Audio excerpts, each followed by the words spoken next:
안녕하세요. 꽤 괜찮은 남자 서양화가 김수영 TV 배우 방장입니다. 반장이라고 하죠. 뭐 방장보다는.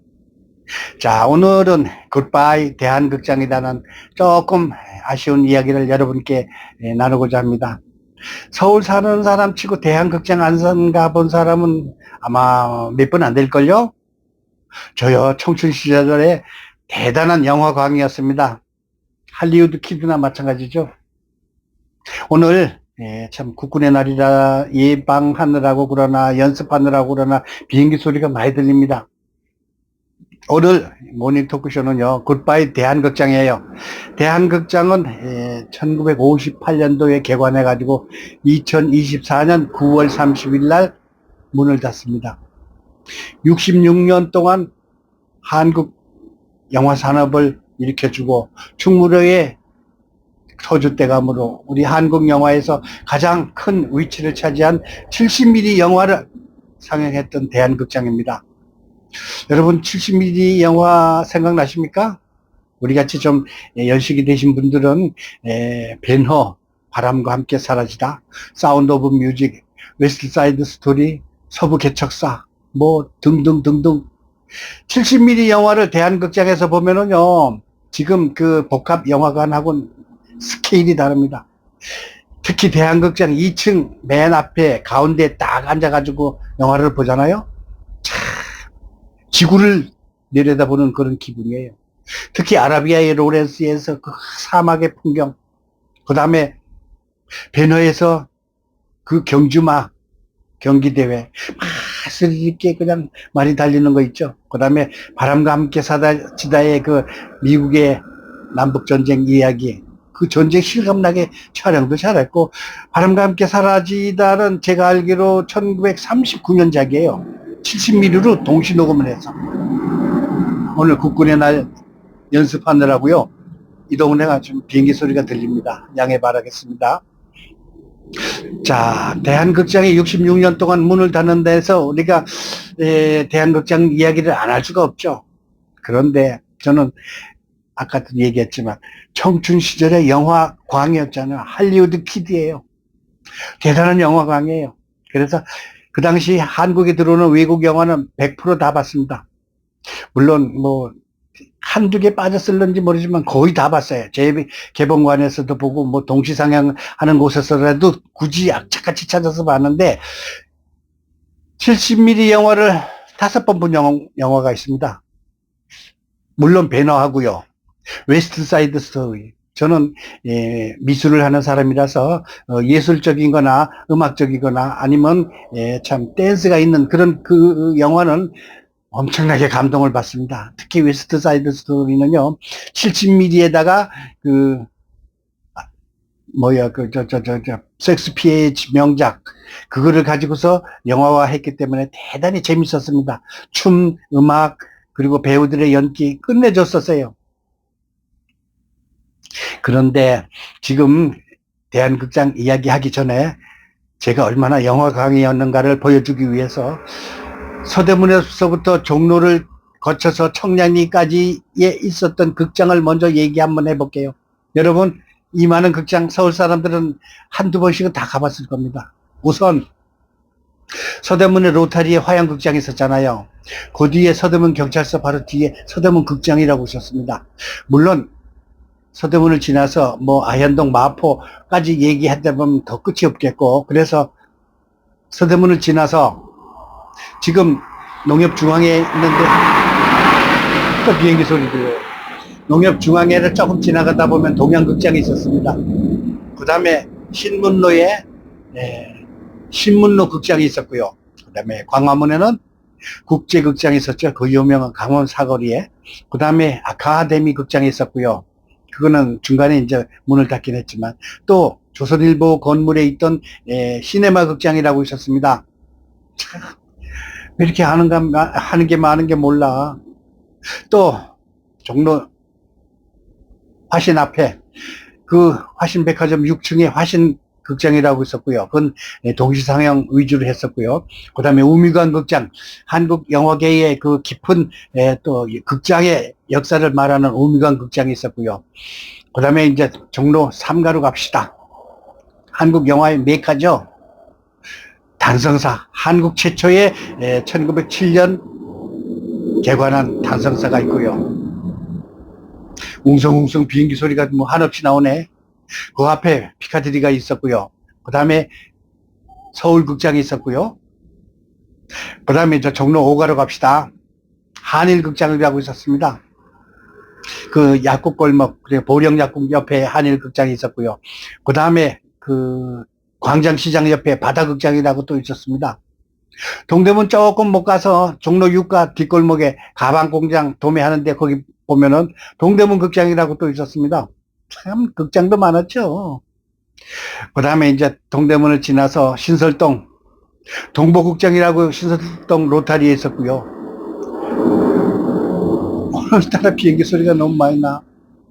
그 다음에 그 극장 이름이 생각이 안 나네. 청계천 쪽으로 큰 극장이 하나 있었는데, 그 다음에 경동극장, 경동시장 안에, 그 다음에 오스카 극장이라고 있었잖아요. 청량리 시장 조금 못 가서 답집리 쪽으로, 그 다음에 청량리 로타리에 대왕극장이 있었고요. 그 다음에 청량리 로타리에 동일극장이라고 있었습니다. 참 극장도 많이 알죠. 또 그 다음에 조금 더 가서 경희대 입구 못 가서 대형극장이라고 중량교 쪽으로 가는데 보면 대형극장이라고 있었습니다. 그래서 청량리까지 극장 이야기를 쫙 했는데 여러분 참 추억이 새록새록 나죠. 아까 얘기하던 그 신설동에 노벨극장이라고 있었습니다. 이렇게 해서 서대문에서부터 청량리까지 극장을 쫙 외웠었는데 우리 청춘 시절, 우리 젊은 시절, 우리 학생 시절에 참 영화를 드나들던 그런 그 추억을 생각하면서 그 얘기를 해봤는데요. 이제부터 또 이제 대한극장으로 다시 와가지고 여러분 배너를 많이 보셨죠? 배너. 특히 뭐 개봉관보다는 70mm에서 직접 보는 게 진짜 실감 났었어요. 윌리엄 와일러 감독, 찰턴 헤스턴, 잭 호킨스, 스티븐 보이드 아주 인상이 아주 좋아요. 그 다음에 찰턴 헤스턴은 대작을 많이 출연했습니다. 이 사람은 얼굴 자체가 벌써 드라마틱하고 익사이팅하고 다이나믹하고 스펙타클하고 그랬어요. 찰턴 헤스턴. 이 사람이 주연한 영화는 전부 다 대작이고 위대한 영화고 역사적 남는 그런 영화들이에요. 찰턴 헤스턴. 그 다음에 원래 배너는요 1959년도에 제작을 했는데 우리 한국에서는 언제 상영했는가 하면은 제작한 지 3년이 지난 1962년도에 대한극장에서 상영했습니다. 당시만 해도 우리가 가난하던 시절 아니겠습니까? 불과 53년에 전쟁이 끝났으니까 1962년 겨우 10년이 안 된 전쟁이 끝나고 10년이 안 된 그런 상황에서 외국에서 비싼 돈을 주고 70mm 영화를 그대로 들어올 수가 없잖아요. 심지어 바람과 함께 사라지더라도 1939년도에 제작을 했는데 1960년대 우리 한국에서 상영을 했어요. 그러니까 불과 20몇 년이 흐른 다음에 한국에서 상영을 했으니까 우리나라 문화가 얼마나 뒤처져 있었겠습니까? 지금 세계적인 영화가 한국에서 제일 먼저 개봉한답니다. 한국 영화 관객의 수준이 그만큼 높고 또 한국 영화 관객의 왜 이렇게 말이 꼬일까? 한국 영화 관객의 평이 그렇게 중요하답니다. 그래서 바람과 함께 사라지다도요, 클라커 케이블, 또 그 유명한 비비안니, 난 이 여자가 참 죽여주게 이뻐. 비비안니는 원래 영국 배우인데요, 왕실 뭐 극장 학교인가 뭐 거기 나온 사람이에요. 클라커 케이블도 마찬가지고 비비안니도 마찬가지고. 그래서 바람과 함께 사라지다는 미국의 역사를 그대로 이야기하는 거고요. 바람과 함께 사라지다 하고 배너하고요. 중간에 쉬는 시간이 있어요. 영화를 끝까지 상영하는 게 아니라 중간에 쉬는 영화가 있는 바로 그 70mm 대작들이었었어요. 중간에 이제 화장실 다 갔다 오는 거예요. 그런데 저는 배너 이야기 하다 보면 빼뜨릴 수 없는 게 또 있습니다. 저는 성동구의 똥통학교 나왔습니다. 제가 입었던 교복은요, 회색에다가 올리브 그린이 여러분들 아신가 모르겠네요. 이게 올리브 그린이에요. 우리 교복이 이거 비슷했거든요. 그런데 서울시내 여학교 중에 교복이 제일 예쁜 학교가 있었어요. 정신여자학교는 여기가 이렇게 됐고, 정신여자학교는 이 바지였던 걸로 내가 기억을 합니다. 여자고등학교가. 그 다음에 36, 24, 36. 경기여고도 이렇게 해가지고 이 바지 입었던 것 같아요. 경기여고도 별로 그 교복이 이쁘지 않아. 무학여고도 아마 이게 삐죽히 나오고, 그 밤색이 아니라, 붉은 밤색 정도가 무학이었고요. 또 진명은 그 청색이고요. 경기여고도 청색 진한 거 있잖아요. 그거였고요. 그런데 백꽃 여자 고등학교는요, 머리를 양갈래로 이렇게 묶고요. 허리를 자올록하게 이렇게 냈고요. 치마가 후려지는 그런 치마를 입었어요. 멋있어. 이뻐. 다들 끝내줘. 그런데 우리가 배너를 단체 관람을 갔었잖아요. 학교에서. 그 당시 15원, 20원 정도 내면은 이제 2시간 정도 공부하고요. 선생님이 인솔하에 전차를 타고, 왕심 쪽에서 전차를 타고 세계로까지 옵니다. 그래가지고 대한극장에서 그 배너를 봤는데 우리가 2층이었었어요. 근데 백꽃 여자애들이 1층에 들어왔어. 여자들이 떠들어대는데 말도 못하게 떠들어대잖아요. 남자들은 비교적 그래도 조용한 편인데, 그래서 제가 또 누굽니까? 저렇게 괜찮게 생겼잖아요. 미팅 주선자였습니다. 노트를 찢어가지고 거기에다가 저는 왕십리 성동구의 똥통학교 누구입니다. 최고로 멋진 사나이 5명이 이번 주 토요일 날 왕십리역 앞에 빵집에서 기다리고 있을 테니 오시면 빵 배 터지게 드시게 해드리겠습니다. 그랬더니 편지를 해가지고 던졌어요. 하나만 던지면 조금 미심쩍어가지고 2개, 3개를 만들어서 던졌어요. 그런데 내가 5명한테, 친구들한테 얘기를 해가지고, 야, 우리 미팅 시간이 있으니까 5명이다. 그랬더니 미술반 애들한테 제가 소문을 내놨는데 또 비행기 소리나. 국군의 날이 다가옵니다. 공군들이 연습하고 있습니다. 미술관에 있는 애들한테 얘기를 했는데 5명이 금방 찼는데 그게 소문이 나가지고 벌써 10명이 넘었어. 그거 어떻게 했어? 근데 내가 또 누굽니까? 빵값을 너들 내야지 되는데 빵값을 미리 줘. 그래가지고 많이 주는 애들 5명을 데리고 갔어요. 그래가지고 왕십리 역 앞에 그 찐빵집에 가가지고 기다리고 있으니까 글쎄 5명이 오더라고. 여자애들이, 그 백꽃 여자애들이 엄청나게 이쁘고 화장품 냄새가 나. 요것들이 단발머리 한 애가 하나 있고요. 나머지 4명은 갈래머리 했더라고요. 엄청 이뻐. 당시 예뻤던 최은희, 도금봉 그런 애들보다 더 이뻐, 내가 보기에는. 그래가지고 빵을 사가지고 맛있게 해가지고 주머니에 있는 거 꺼내라 그래가지고 볼펜, 연필, 또 무슨 손수건 이렇게 꺼내가지고 그걸 잡는 여자애들, 잡는 애들이 짝을 지어가지고 갔었는데 저는요 네모 공주가 걸렸어.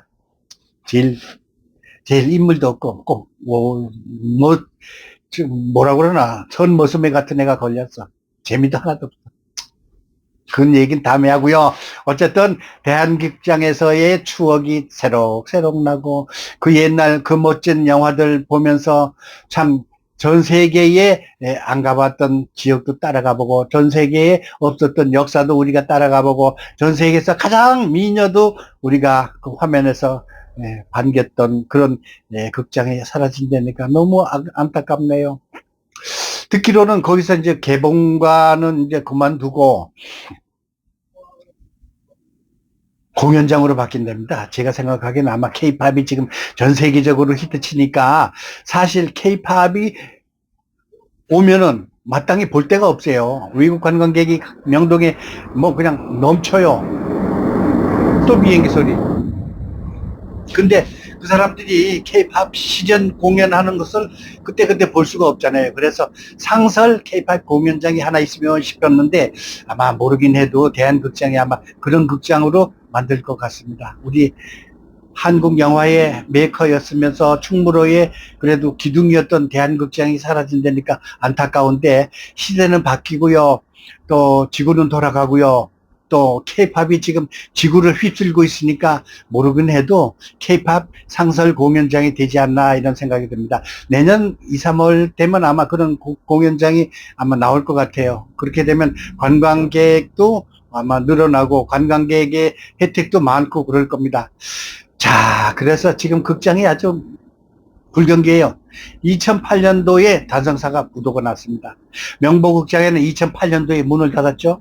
서울극장은 2021년도에 무슨 그 세계상사가 저기 단성사도 아니 저기 뭐 대한극장도 세계상사가 주인이에요.